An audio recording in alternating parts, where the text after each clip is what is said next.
down the writ of prohibition granted by the Kentucky Court of Appeals in the wild Louisville case where dad, pursuant to an agreed order, had sole custody yet was forced to turn over the baby in open court on the record. In this writ, Judge Lauren Ogden is a named party. This writ is an extraordinary form of relief that is asking the Court of Appeals to vacate the orders entered by Judge Lauren Ogden. On August 9th, the family court entered an agreed custody decree giving dad sole custody, and it stated mom was not seeking visitation.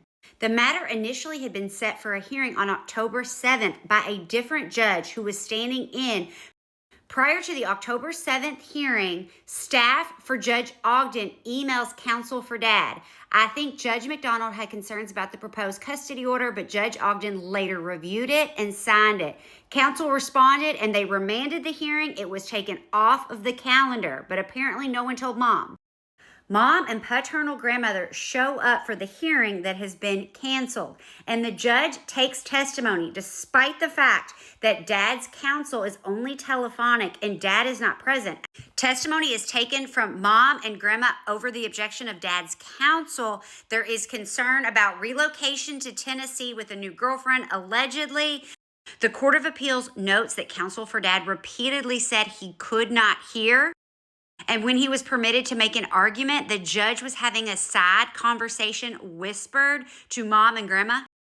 The court ordered dad to return, but said it was not an Amber Alert because dad did have sole custody, so the sole custody was acknowledged. Counsel for dad files a motion to vacate. The matter is before the court the following Monday. Go back and watch the videos.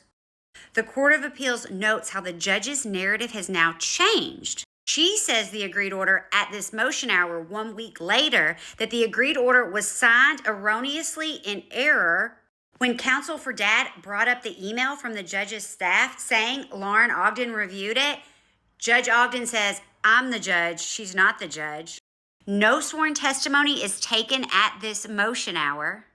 The baby is handed over to mom over counsel for dad's objection. The judge refuses to enter a parenting schedule and essentially says that if dad's going to see the baby, it's going to go through grandma.